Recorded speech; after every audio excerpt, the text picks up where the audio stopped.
Hello viewers. नमस्ते दर्शकों।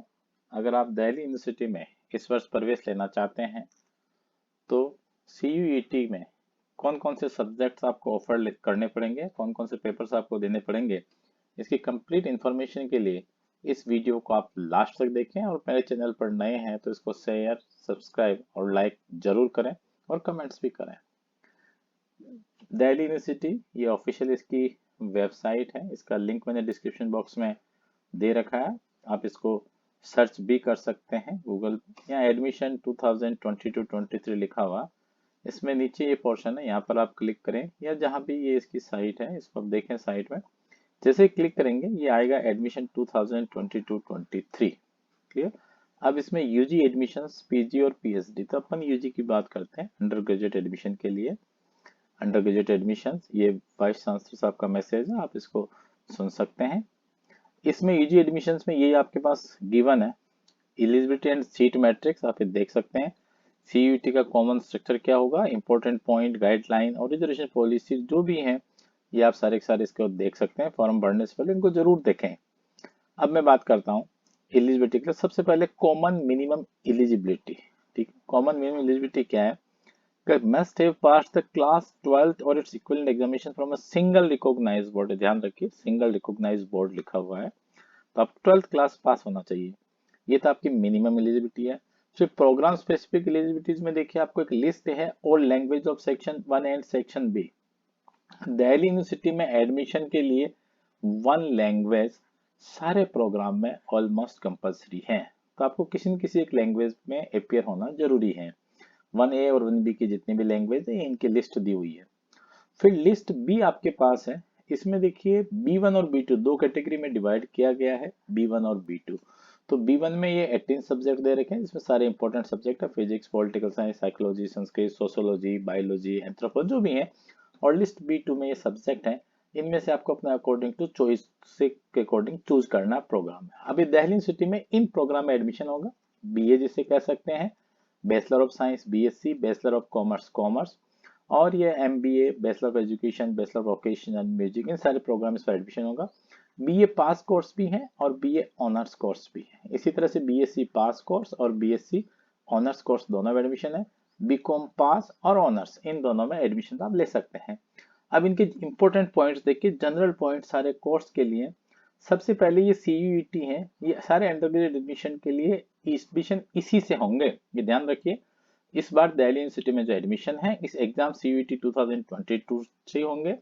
सिर्फ open learning, SO school of open learning और नॉन कोलिजिटिव विमेंस के लिए जो एजुकेशन बोर्ड है उसके एग्जाम इससे नहीं होंगे। फॉरेन रजिस्ट्रेशन नेशनल कोई भी है तो आपको सबसे पहले इसी साल एग्जाम देने से पहले जो इनका एडमिशन की गाइडलाइन उसको केयरफुली पढ़ें।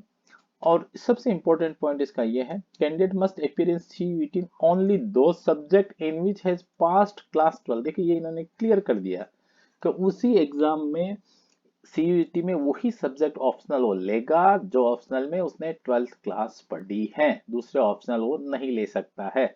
अगर मान लीजिए आपके ऑप्शन उसमें मैच नहीं कर रहे हैं तो सिमिलर लेवल से एग्जाम्पल बताया ना, बायोकेमिस्ट्री अगर आपने 12th में पढ़ा है तो आपको CUET में बायोलॉजी लेना है, सिमिलर सब्जेक्ट आपके लेना है। मेरिट लिस्ट जो होगी इनके बेस्ट पे, CUET के स्कोर के बेस्ट पे तैयार होगी, प्रोग्राम स्पेसिफिक एलिजिबिलिटी के अकॉर्डिंग। ये प्रोग्राम, हर प्रोग्राम की अपनी स्पेसिफिक एलिजिबिलिटी ये क्या है इसके बारे में डिस्कस कर रहा हूँ। और 12th इसी साल 12th पास होना चाहिए रिकॉग्नाइज बोर्ड से। और स्कोर जो CUET का है वही एडमिशन के लिए एलिजिबल है। देखिए 7th पॉइंट इंपॉर्टेंट है, CUET का जो स्कोर है और स्पेसिफिक रिक्वायरमेंट के अकॉर्डिंग होगा। और रजिस्टर करने से पहले आप दिल्ली यूनिवर्सिटी की साइट्स पर उनको जरूर देखें और ये जो भी एज पर नॉर्म्स हैं उनको आप पढ़ें। गेप ईयर कोई समस्या नहीं है। अगर मान लीजिए पिछली बार आपने ड्रॉप कर दिया है क्लेट के लिए या IIT NIT किसी भी एग्जाम के लिए, किसी पारिवारिक कारण से नहीं दे पाए हैं, तो इस बार आप वापस फॉर्म भर सकते हैं, गेप कोई प्रॉब्लम नहीं है। अब बात करते हैं bachelor of arts, bachelor of science और बैचलर ऑफ कॉमर्स। सबसे पहले बैचलर ऑफ आर्ट्स की बात करते हैं। आर्ट्स में देखिए इतने सारे कोर्स आपके पास अवेलेबल है। BA ऑनर्स सारी लैंग्वेज में, संस्कृत, इंग्लिश, हिंदी, पंजाबी, देख सारी सारी लैंग्वेज है। और फिर ये सब्जेक्ट है philosophy, psychology, journalism, geography, history, political, social, economics. इन सब की बात करने, इन सब का एक जनरल कंसेप्ट है। देखिए जैसे मैं BA प्रोग्राम की बात करता हूँ पास कोर्स की, तो इसमें देखिए फर्स्ट ऑप्शन आपके पास है एनी वन लैंग्वेज, एक लैंग्वेज आपको लेनी ही लेनी लिस्ट ए से, और एनी टू सब्जेक्ट B1 से, B1 से आपको 2 सब्जेक्ट लेने हैं और एक सब्जेक्ट आपको और लेना है, चाहे B1 और B2 से लेना है। तो आपको एक लैंग्वेज लेनी है और 3 सब्जेक्ट आपको लेने हैं। सब्जेक्ट वही लेने हैं जो आपके बैचलर के लिए आप अप्लाई कर रहे हैं, ग्रेजुएशन में अप्लाई करने से पहले जो आपके 12th में सब्जेक्ट थे।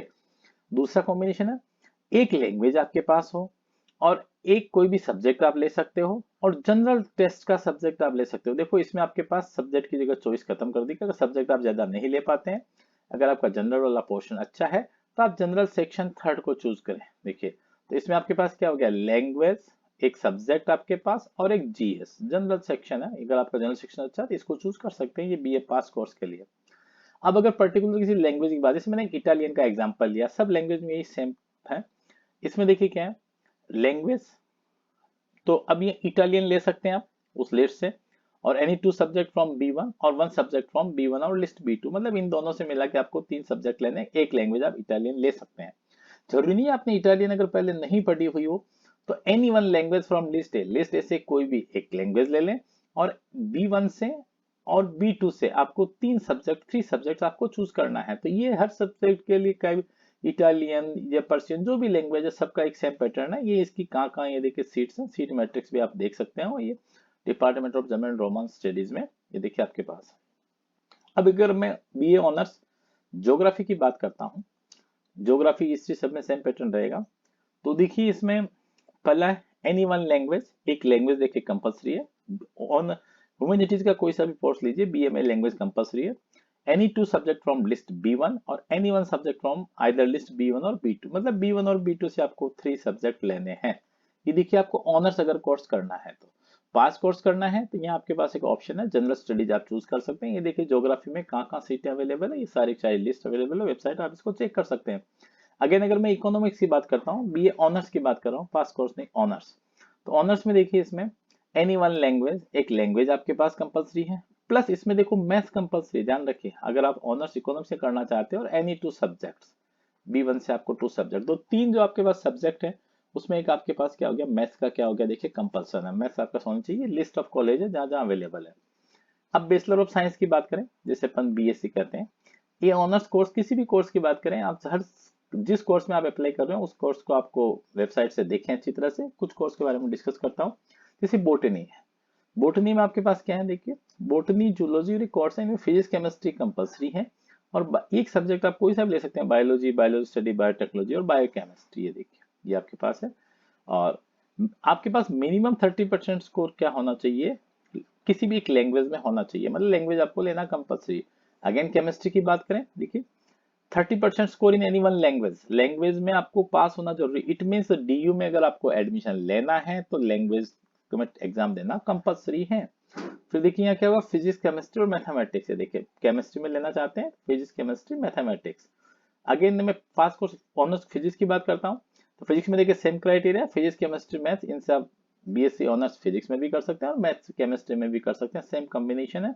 और 30% आपका लैंग्वेज में होना चाहिए, लिस्ट अवेलेबल है। अगर मैथमेटिक्स में करना चाहते हैं, मैथमेटिक्स में आपके पास चॉइस है कि आपके पास एनी वन लैंग्वेज, देखो लैंग्वेज तो होनी चाहिए, language, mathematics plus any 2 subject. देखिए मैथ्स में देखिए क्या है, यहाँ 2 सब्जेक्ट्स के पास लैंग्वेज है, लैंग्वेज में 30% कंपलसरी नहीं है, मैथ्स में नंबर लैंग्वेज के ऐड होंगे। अब कॉमर्स की बात करें, कॉमर्स में भी 2 कोर्स है, अगेन ऑनर्स और पास कोर्स। तो ऑनर्स की बात करें, ऑनर्स में फर्स्ट लैंग्वेज होनी चाहिए और मैथमेटिक्स, और कोई से भी 2 सब्जेक्ट ले सकते हैं, 2 सब्जेक्ट और एक मैथमेटिक्स, मतलब 3 सब्जेक्ट आपको लेने हैं, या लैंग्वेज और अकाउंटेंसी प्लस 2 सब्जेक्ट। देखिए ये मैथमेटिक्स और अकाउंटेंसी में से एक होना आपके पास जरूरी है। अगर मैथमेटिक्स और अकाउंटेंसी नहीं है तो आप बीकॉम ऑनर्स में दिल्ली यूनिवर्सिटी में एडमिशन नहीं ले सकते हैं। अगर बीकॉम पास कोर्स में लेना है, अगेन इसमें कोई रेस्ट्रिक्शन नहीं है, एक लैंग्वेज होनी चाहिए आपके पास और एनी 2 सब्जेक्ट फ्रॉम B1 और 1 B1 B2, तो मतलब इसमें से आपके 3 सब्जेक्ट लेने हैं।